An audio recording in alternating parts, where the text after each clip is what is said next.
like you want. You're crazy. But we don't know if she confesses to be a new Christian, but we don't know that. But I know she told me out on the tree that I just said you had mental problems. Said, yeah, he's crazy. And of course, you are crazy. In a sense, the world would say you're mentally ill. And you are mentally ill in the condition of doing what you've been doing. Nobody in their right mind really wants you around. Quite frankly, you're unstable. How are you even going to work a job? You're not even faithful to be faithful on a job. I mean, you know, you're going to start stealing from the people that's hired you. If you did it with us, you'll do it with them.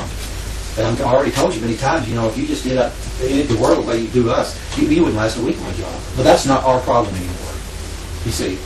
And I'm not pushing you either way. We're just, you can come down here and want to know what to do. So, you know, we just gave our recommendations. We don't have any more to say. Really, there is nothing more. You know, already you're not going to do what we said, so you're back to your same pattern. You're lost. This is what we're trying to show you already, that you won't take nothing from nobody. See, so we proved out this time we spent with you, you haven't changed. You sit there and did all this new repentance, you're right back that you're going to control your own life and do what you please. It's already there. You're already saying it. I'm already showing you your repentance is phony. That's what you're asking me. Sincerity. Huh? What you're asking me to go back? That is serious. I think you're afraid I'm going to just stay around and torment you guys. That's not it at all. We're recommending, we're not just pushing you out on the street.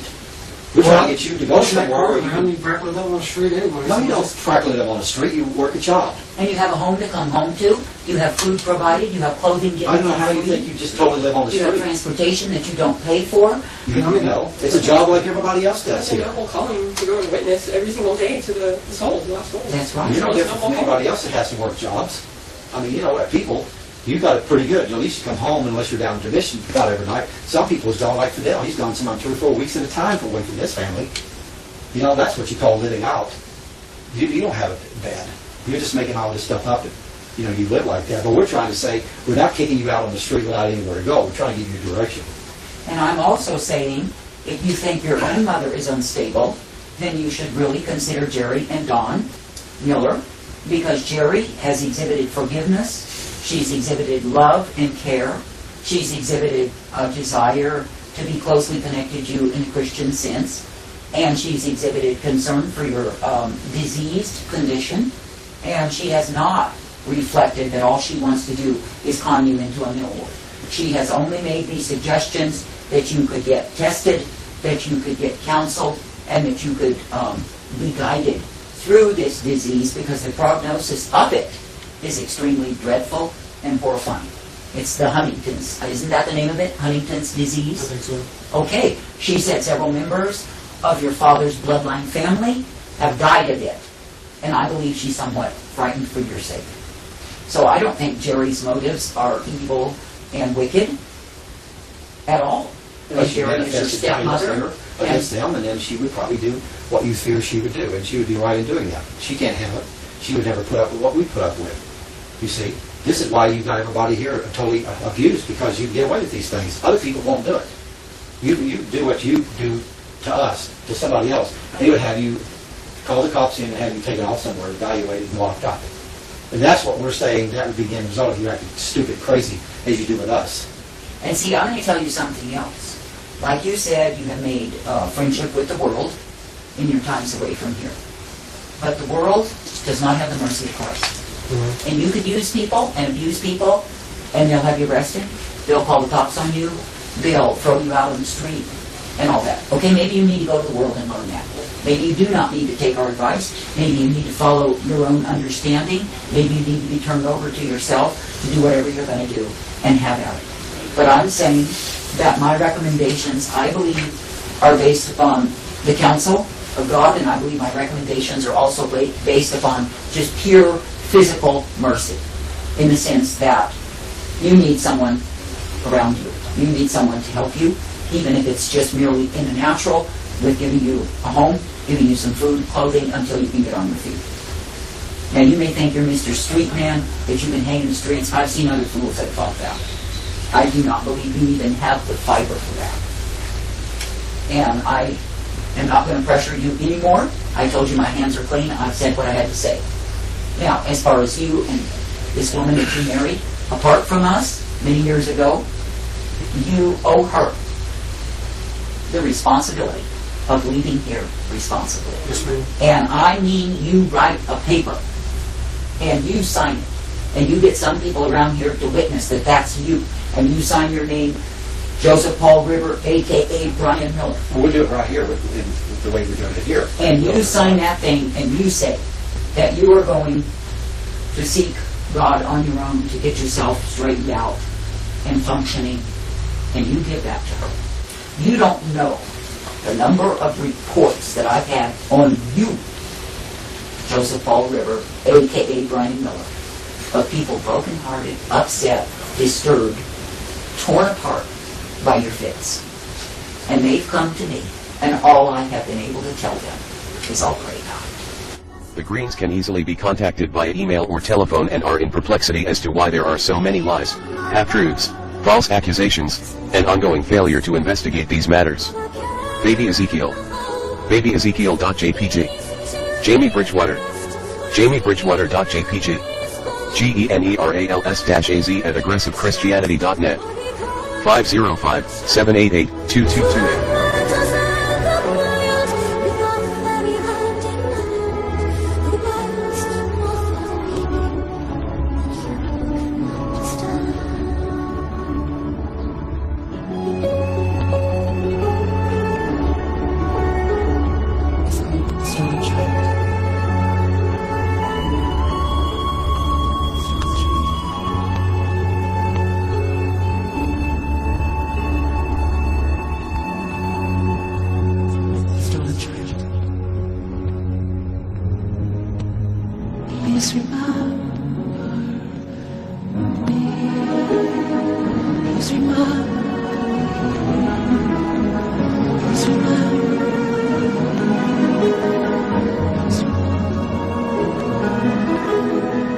You got the worst of those cubes that you kick me out of here. I'm going to get back again. That's the kind of person you are.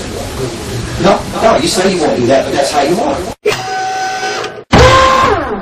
Come on, Deborah. Get on this phone, you bitch. Get on this phone and text me right now, bitch. You stole my family.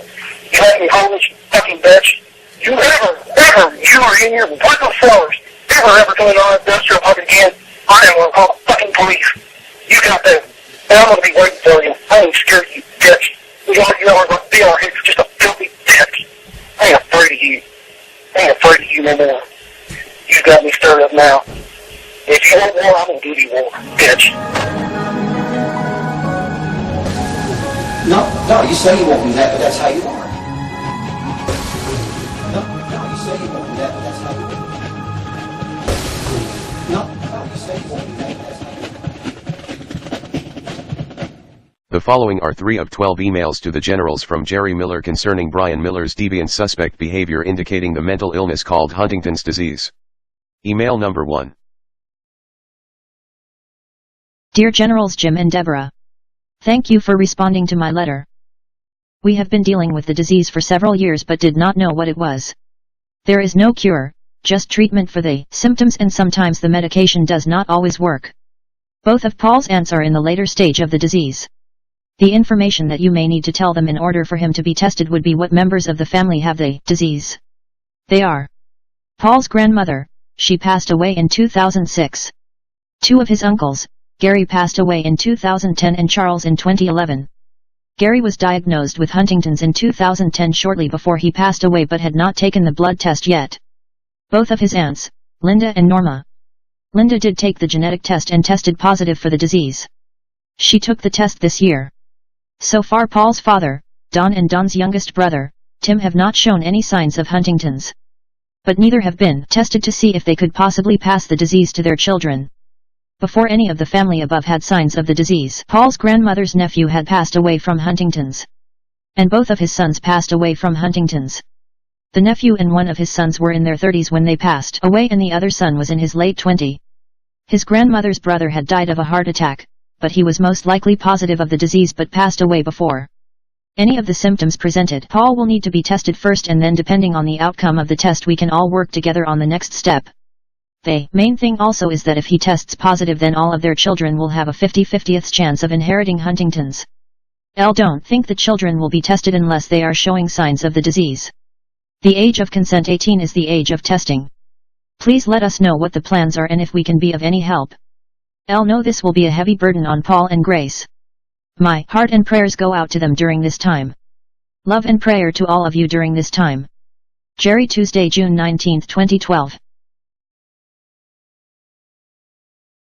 Second email from Jerry to the generals on July 8, 2012. Dear Generals Jim and Deborah, I have been wondering how things are going. I have got a phone number for a counselor to the Huntington's Society in St. Louis. I have tried to contact her, but so far I have not got an answer. I will continue to try and contact her. She is supposed to be able to help with information and testing. We also have a mental health clinic not too far from where we live, about 40 miles. I don't know how much Paul has told you about his mother, but she does have some mental health issues. I was thinking if he could possibly come for a vacation and maybe get some help or some kind of evaluation as to what might be wrong with him. I have not talked with any other family members about this, since I did not know what will be happening with Paul. Please let me know what you think and how you would like to proceed. His father and I are willing to help. We love all our children and want only the best for them. Love and prayers, Jerry. July the 8th, 2012. Email number 3, Tuesday, May 21, 2013, 2 days after Brian left his home, wife and family without saying goodbye. Dear General Deborah, thank you so much for the update. I know this cannot be easy on Gracious either. I have told his dad that about the problems you have had and how he has been acting. I have also told him that he left angry and that no one knows where he has gone. He is worried about Paul and concerned for his health. If it is possible and Gracious doesn't mind, I would like for her to call, so we could talk to her about his actions when he is with her. This would be helpful in determining the next step we may need to take. You said something about taping what had happened Sunday. If you would please send a copy so that we could hear his speech and see his movements. This would also help us. In hindsight, we have now realized what we need to look for. It was until after the severity of the symptoms developed and studying about HD did we realize what we had missed. Not that this would make any difference in the outcome, if someone has the disease, but there are some who respond to medication well. And in some it seems to slow down the progression with lessens the symptoms. I hope and pray he returns soon. I pray that God will intervene and that we will be able to help him to realize that he needs help. And that we still love him and want to help him get better. We'll continue to pray. Thank you so much for your help. Sincerely, Jerry, Tuesday, May 21st, 2013. Listen, wait until Monday. Adrian, I'm not going to be in my office on Monday. Perfectly understandable. You need some time. I'll see you Wednesday. Adrian, you may as well be the first one to know I'm quitting my practice. I'm retiring. As of when? 10 minutes ago. I have some money saved. Maybe I'll do some writing.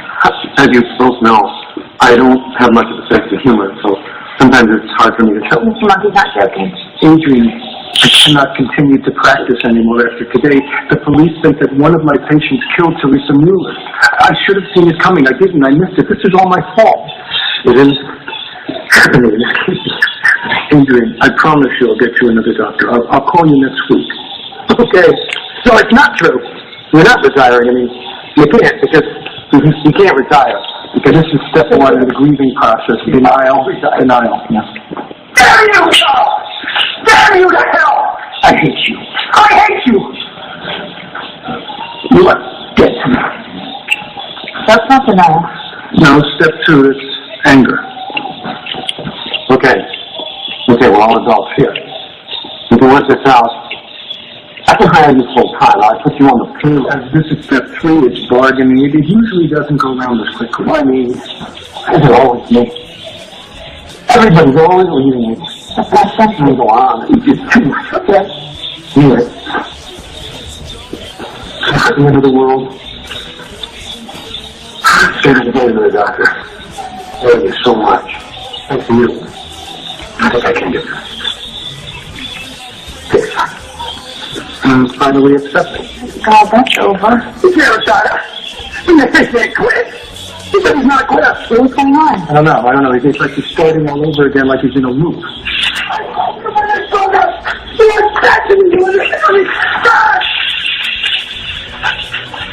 I really should be heading home. Okay, let's be reasonable. I'll come to your house. You'll never have to go to your office again. That's fair.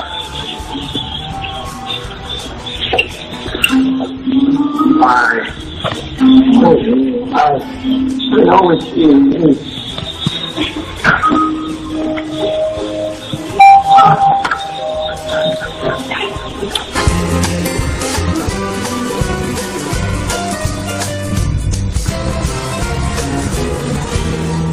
I could be wrong now, but I don't think so, 'cause that's the jungle out there.